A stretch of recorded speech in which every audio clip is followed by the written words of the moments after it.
disebut sebagai kata abundant revolusi atau abundant atau kelimpahan, eee, kelimpahan dalam sebuah revolusi kelimpahan 369. Kenapa sih disebutnya seperti itu gitu, pemahamannya kenapa seperti itu. Nah, disebut, abundant itu, kelimpahan itu pemahaman dari, satu hal yang menggambarkan aliran masuk dan aliran yang keluar itu lancar, gitu. Jadi kalau abundant itu bukan misalnya Mbak terima uang, terima properti, terima terima terima terima terima, kita nampung, itu bukan abundant, gitu. Tapi yang dibilang abundant adalah pada saat Mbak V nerima, lalu Mbak V mengalirkan lagi. Ya. Itu namanya abundant. Jadi aliran yang masuk lancar, aliran keluar juga sama Mbak dilancarin, nggak dipampet di Mbak gitu. Hmm. Nggak Mbak pegangin, nggak tersumbat di Mbak Tidak gitu. ditampung ya. Tapi dialirin lagi, itu namanya abundant. Nah, Hmm. revolution-nya tuh ada di mana? Revolusi atau hal yang membedakan yang spektakulernya tuh ada di mana? Ternyata yang dibilang abundant, yang kita pikir itu bisa kita dapatkan dari luar, kayak misalnya Mbak pengen sesuatu tuh dari luar, dari bekerja, kan dari luar kan istilahnya. Mm-mm. Ternyata bukan. Ternyata kelimpahan itu ternyata adanya di dalam tubuh Mbak V sendiri. Jadi berkelimpahan itu ternyata itu di dalam adanya, gitu. Atau ternyata semua apa yang Mbak V mau, keuangan lancar, income lancar, project lancar, bahkan jodoh ada, itu sudah ada tersedia di dalam diri Mbak V. Kita belum terasa mana jodohnya. Nah, itu nanti kita kupas di sini. Ada di mana dia di dalam diri ini, gitu istilahnya. Nah, angka 369 itu angka semesta. Maksudnya angka 39 itu ada di mana? Nanti kita terangkan. Tapi aku mau cerita dulu, kenapa sih materi ini ada? Kenapa sih materi ini tersusun? Itu dari ada ringkasan. Ringkasan di mana ada sebuah pengetahuan yang dilewati gitu. Waktu itu 16 tahun dari 1996 sampai 2012 itu ada sekolah filsafat. Aku ikuti sekolah filsafat. Lalu di 2012 itu ada teknik melepas emosi. Lalu di 2018 aku belajar Diamond Cutter Wisdom. Kalau ini pembicara atau dosennya internasional di 43 negara. Yang ini agak beda, agak dalam, agak seru. Tapi yang nomor satu ini, kesimpulan materinya apa? Kesimpulan materi nomor satu itu cuma ada dia. La ilaha illallah, cuma ada dia, kitanya fana, kosong. Itu yang satu nih. Nah, kalau yang kedua, sebenarnya judulnya sama, kosong. Tapi menuju kosong harus melepaskan emosi dulu, kayak marah, kesel, nggak pede, misalnya. Atau Mm-mm. khawatir, bingung. Nah, itu harus dilepas dulu sampai kosong. Baru ketemu tentang dia, gitu. Nah, yang ketiga, Diamond Cutter Wisdom, dari rentetannya, ini bercerita tentang kalau Mbak V mau sesuatu, Mbak V harus kasihin dulu ke orang lain, baru bisa mendapatkan. Sama kayak Mbak V ke Indomart, mau makan Silver Queen atau beli Silver Queen. Kira-kira Silver Queen-nya dibawa keluar dimakan dulu atau bayar dulu baru terima Silver Queen? Bayar dulu. Bayar dulu baru terima Silver Queen. Nah, pemahaman ini begitu. Lakukan dulu itu buat orang lain, kamu akan menerimanya secara hukum semesta. Itu yang Diamond Cutter Wisdom. Nah, kamu buat dulu imprintnya di dalam pikiran, nanti dia merefleksi jadi kenyataan. Itu Diamond Cutter Wisdom ini. Nah, itu di 2018 aku udah belajar, dan sampai sekarang aku belajar. Masih belajar terus gitu. Inti dari materi ini, karena workshopnya banyak. Workshopnya ada 13 level. Ada workshop per 1, 2, 3, itu kalau nggak salah bayarnya 13 juta. Nanti workshop keempat, bayar misalnya 5 juta atau 7 juta. Kelima, keenam, materi yang di Bali itu mungkin sekitar 20 jutaan kayaknya. Ketujuh, kedelapan, ada kelasnya itu di Singapura, di Malaysia, di beberapa negara lah. Kalau di Indonesia biasanya pasti di Bali kelasnya. Dan itu keren banget karena bule-bule juga ikut belajar gitu. 43 negara kalau belajar. Waktu terakhir itu di Bali itu 700 peserta. 700 Wah, siswa yang datang itu sebelum corona, Gese Michael Roach tuh datang untuk ngasih materi, datang. Dan waktu itu kebetulan aku juga bisa hadir di situ. Nah, di ujung pengetahuannya tentang MTINAS, tentang kosong gitu.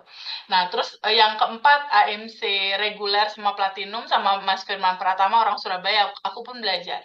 Di platinum ini bercerita tentang kita adalah copy paste dari sang pencipta. Bisa dikatakan kita kreator kecil gitulah istilahnya, kreator yang bisa menciptakan hidup kita juga. Nah, inti dari ini ya tentang kemahaannya dia yang kita pelajari.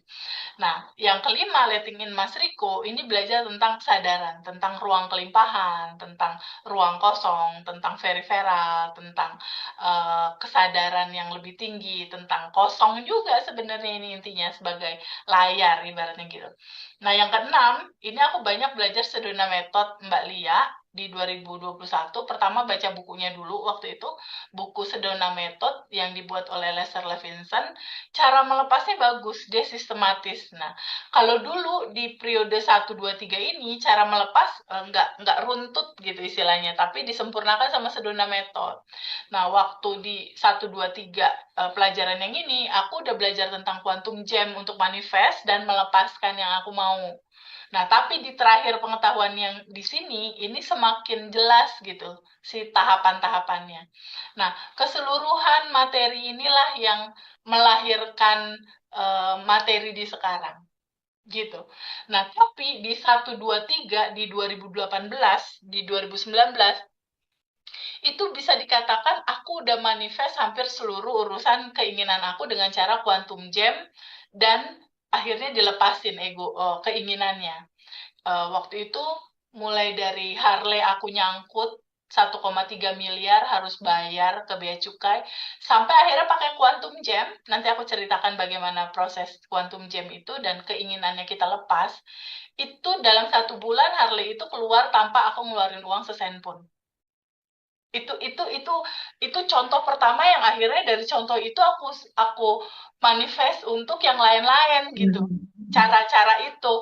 Karena di quantum jam tuh intinya gimana sih Teh Feby? Inti quantum jam tuh gini. Kan keinginan kita masih di masa depan ya. Kayak Mbak Fe pengen menikah kan belum sekarang. Masih masa depan dong berarti. Bener nggak? Nah, rasa pernikahan di masa depan itu, rasa bahagianya, rasa kalau seandainya itu terjadi, rasanya ditarik di Mbak Fe yang sekarang. Itu namanya quantum jam.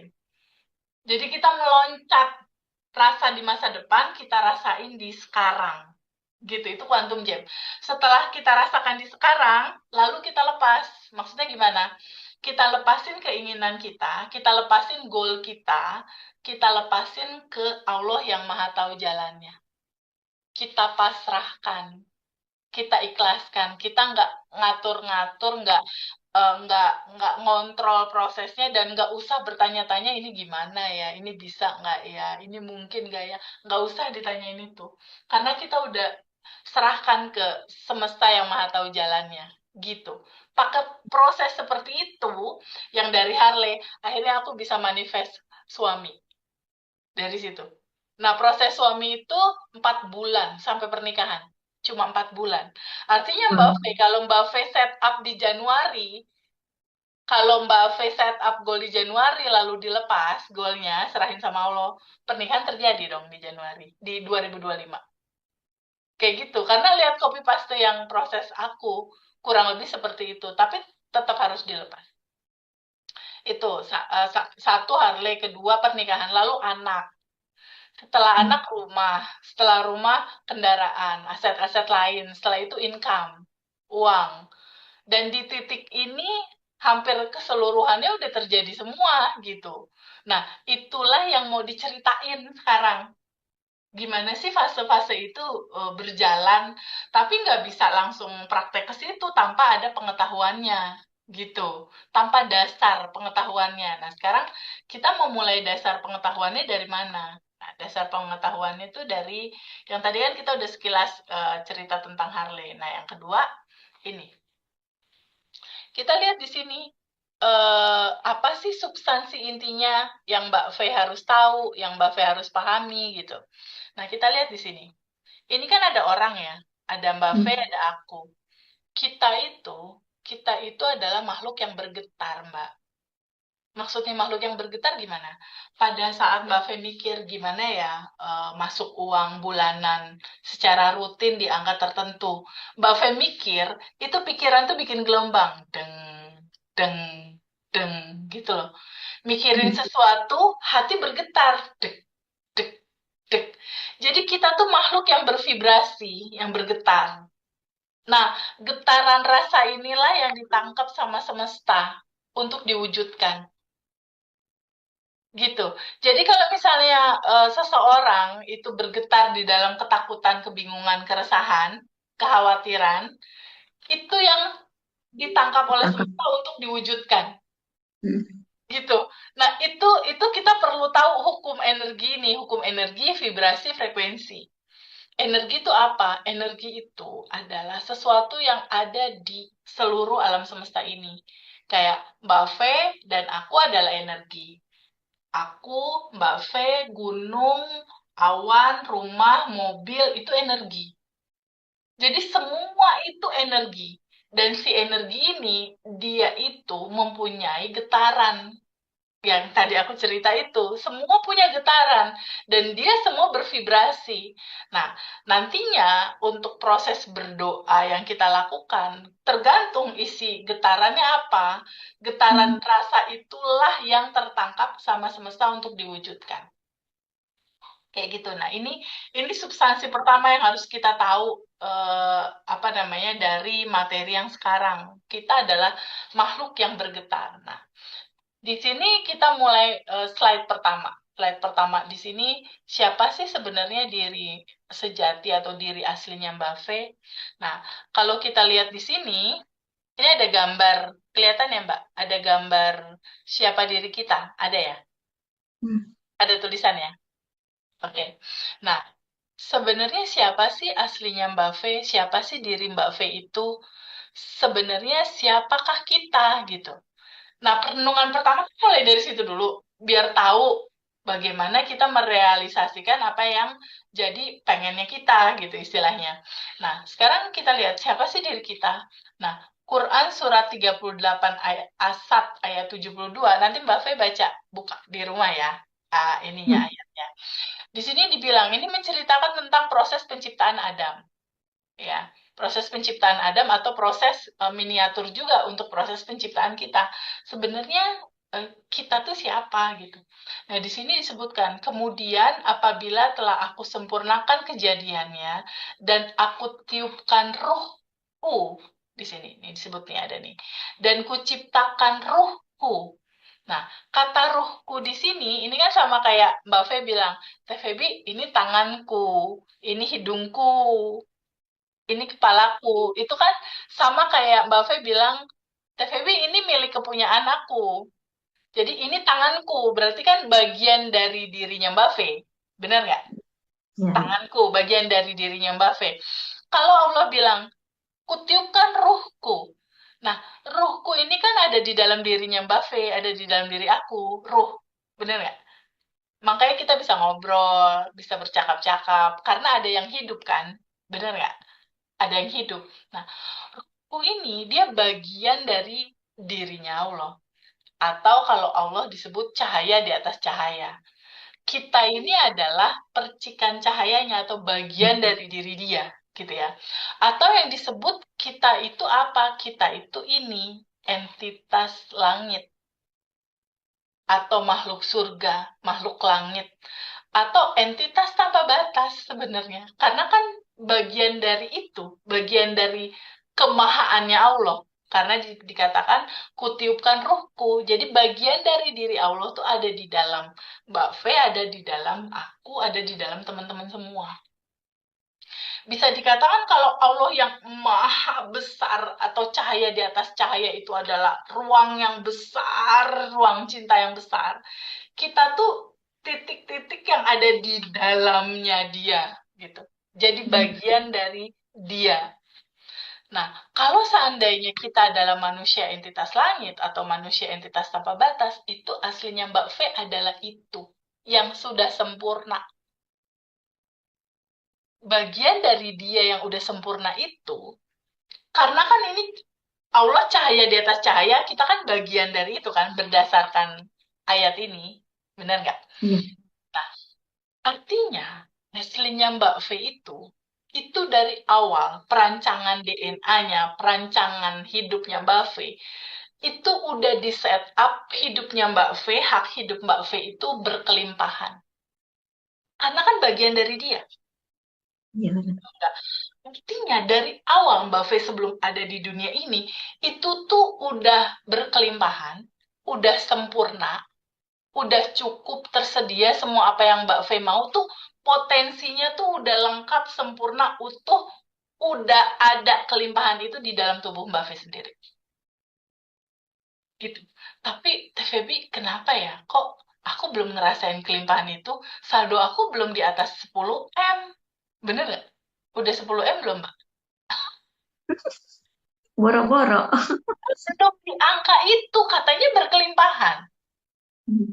Tapi kok aku masih resah? Kata TVB berkelimpahan, tapi kok aku belum menikah? Bener nggak? Hmm. Nah, sebabnya apa? Sebabnya gini, pada saat kita secara aslinya kita atau nolnya Mbak V, ini kan Mbak V umur anggaplah di atas 30, di atas 40 misalnya. Di atas 40. Kalau kita tarik ke awal waktu Mbak V lahir 0 tahun gitu ya. Kita ini pelajaran ini tuh mau narik Mbak V ke titik nolnya Mbak V, ke awalnya Mbak V yang berkelimpahan.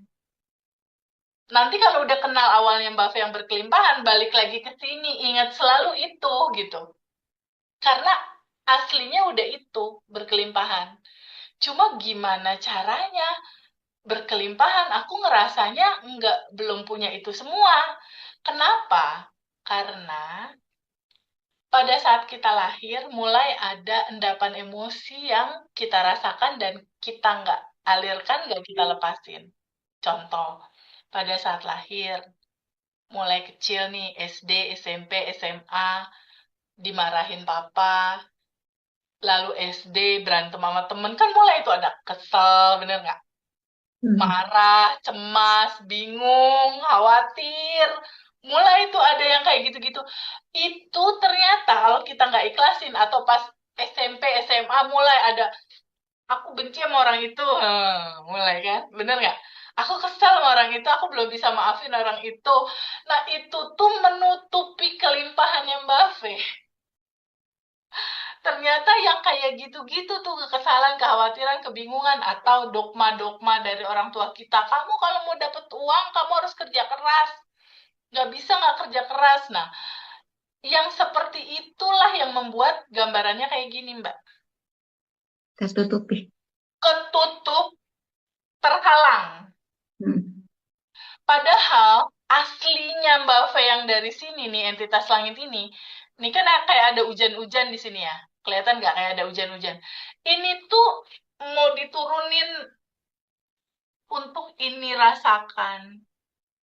Kelimpahan, kebahagiaan, jodoh, uang, segalanya. Tapi ada payung, ada layer tertutupi, terhalang. Gitu, Mbak. Layer-layer ini apa? Rasa sedih, cemas, khawatir, Marah, takut, marah, marah sakit hati. dipendem, sakit hati, ketutup sama ini ya. Tapi kalau udah terlanjur ini ada gimana? Gitu kan pertanyaan itu. Biar kelimpahan aku rasakan TVB, biar aku bisa menikah, kelimpahan terbuka, jodoh terbuka. Iya itu, makanya kan kita kelas sekarang. Untuk pada akhirnya kita lepaskan payung ini dan kelimpahan terasakan nyata, kita alami. Ini indah banget ya Mbak Fe, karena ini udah batch beberapa, batch 1 testimoninya udah banyak banget teman-teman yang berhasil. Iya, Yang makanya tertarik mau ikut gitu. tuh udah bener-bener happy, senyum, gembira, karena dia tahu aslinya itu, dan hari-hari kan nanti setelah ini kita ada 30 hari daily rutin ya. Hmm. nanti dipandu sama aku, nanti di-share sama teman-teman caranya apa. Jadi nanti koordinatornya akan bantu nge-share yang dari aku informasinya hari ini ngerjain apa pagi-pagi dan malam itu buat ini tuh terlepas gitu, biar kelimpahannya itu masuk. Hmm. Sekarang dari gambaran ini apa sih sebenarnya kesimpulannya? Ya ini, kita itu adalah entitas cahaya kan percikannya yang udah berlimpah dan TV Mbak V akan balik lagi ke sini nanti ketika sudah melepas gitu. Nah, tapi dari gambaran ini kenapa belum berlimpah? Ya karena ini. Kalau misalnya kita udah tahu kita ini entitas tanpa batas juga. Kita ini udah berkelimpahan, tapi kenapa belum dirasakan? Itu karena kebanyakan kita nggak tahu cara kerja hukum semesta. Kan udah ada proses penciptaan, udah ada manusia nih. Ketika misal seseorang di luar sana bikin permainan bola, kira-kira main bola ada aturan main nggak, Mbak? Ada dong. Ada dong. Nggak boleh dipegang sama tangan untuk ngegolek, gitu kan. Perlu ditendang, gitu kan. Ada aturan main. Kalau seandainya nggak dijalanin aturan main, ya kenapa nih? Kan kayak gitu. Apalagi semesta ngurusin manusia sebanyak ini. Sebenarnya gitu. Masa kita nggak tahu aturan semestanya gimana? Taunya aturan bola. Taunya aturan kalau masak garam nggak kebanyakan, kompor dinyalain, api kecil kalau misalnya numis bawang, itu aja ada aturannya. Bener nggak, Mbak? Ini Benar. kita loh, hidup kita loh. Sekarang kalau kita kasih tahu, Mbak, ada hukum semesta yang namanya hukum cermin semesta. Mbak Fe tahu nggak cara kerjanya? Belum. Udah Ada ngerti nama sedikit sih. Ya, ada namanya hukum proyeksi, ada namanya hukum tingkat energi. Nah, ini semua kita tahu untuk tahu cara kerja dan membuat hidup kita bahagia dengan kelimpahan. Karena apa? Hak hidup semua manusia itu berkelimpahan. Udah cetakannya harusnya berkelimpahan. Asalkan aturan semestanya flow-nya diikutin gitu, dijalanin. Kamu mau gol main bola, ya caranya pakai kaki ditendang terus arahin ke gawang kan gitu. Harus ngikutin tahapannya. Kalau tahapannya nggak diikutin ya nggak akan dapet gol itu, gitulah ibaratnya. Nah, hukum semesta yang pertama tuh menceritakan apa sih sebenarnya? Kayak gini, Mbak. Contoh yang motor Harley aku itu ya, yang belum, yang motor Harley aku itu yang waktu itu tuh sempat nyangkut, tapi dia tertunda keluarnya karena aku nggak tahu hukum semesta ini. Motor itu lama nyangkut sekitar 1,5 tahun. Hidupku waktu itu bingung, stres, cemas. Iyalah, orang kudu ngeganti 1,3 M. Sedangkan pada saat 2019 waktu lalu, buat susu anak aja aku masih harus berdoa. Ibaratnya ya, 2019 loh. Belum lama itu, baru kemarin-kemarin. Ternyata aku nggak ngerti hukum semesta ini. Saat itu yang aku lakukan standar kita lah ya, maksudnya sholat, habis sholat doa. Ya Allah tolong, nggak keluar juga puasa Daud Mbak, setahun. Hmm. Hari ini puasa, besok buka. Saking pengen Harley itu keluar, nggak keluar juga. Apalagi ya, oh sedekah ekstrim. Subuh-subuh sedekah, siang sedekah, sedekah aja pokoknya nggak keluar juga. Apalagi, oh solawat, baca solawat 10.000 kali. Sampai berbusa deh mbak. Nggak keluar juga. Pada satu titik aku sholat tahajud dan aku berdoa, ya Allah ya Rabbi, tolong aku, salahnya di mana ya? Keluarlah hukum semesta ini. Salahnya di mana? Ternyata semesta tuh punya hukum gini mbak. Ini kan hukum energi atas dan energi bawah. Ini mbak lihat ada garis ya, ada garis putih ya. Ya, ternyata semua apa yang Mbak V mau, jodoh mau kan Mbak tahun ini, benar nggak? Income bertambah, bahkan bisnis-bisnis lancar atau peluang bisnis baru mulai Mbak lakukan, mau dong pasti, benar nggak? Mau. Nah, intinya gini Mbak V, semua apa yang Mbak V mau, dia ternyata tersedia di frekuensi atas. Maksudnya frekuensi atas apa? Ciri-cirinya, rasa hatinya Mbak V itu bersyukur. Ya Allah, makasih, makasih, makasih. Apapun yang terjadi kalau kurang, bilang terima kasih. Bersyukur. Bukannya takut ya, cemas. Karena apa yang kita mau, dia bertengger di sini, Mbak. Di Di rasa bawah. bahagia. Ya, Di atas. atas.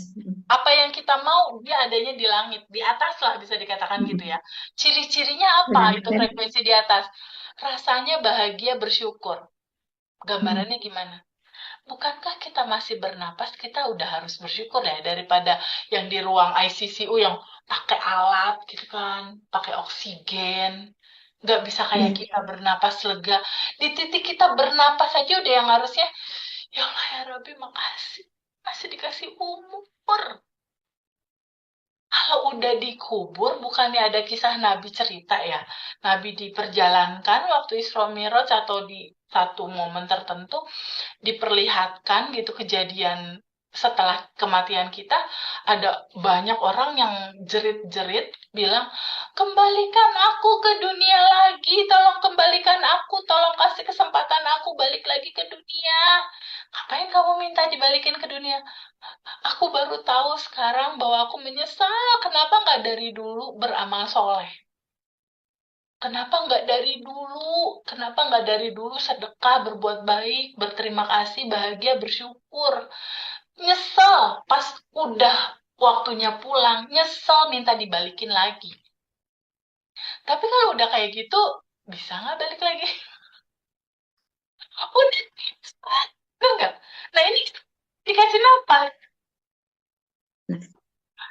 Nafas itu adalah modal paling pertama yang gak kudu bayar. Dari nafas pertama ini modalnya cuma disuruh sadar. Sadar kalau kita masih bernafas. Sadar kita harus bersyukur. Nah, di titik bersyukur, berterima kasih, ada rasa cinta besar di sini. Ternyata yang Mbak V mau jodoh, uang, finansial, itu dia adanya di atas garis. Maksudnya apa? Ketika rasa hati Mbak V bersyukur, ketika rasa hati Mbak V merasa cukup dan lebih, merasa bahwa yang udah Allah kasih itu lebih dari cukup saat ini. Ketika rasanya seperti itu deket sama pintu jodoh terbuka untuk datang. Itu deket sama uang kelimpahan terbuka dan dia datang. Deket.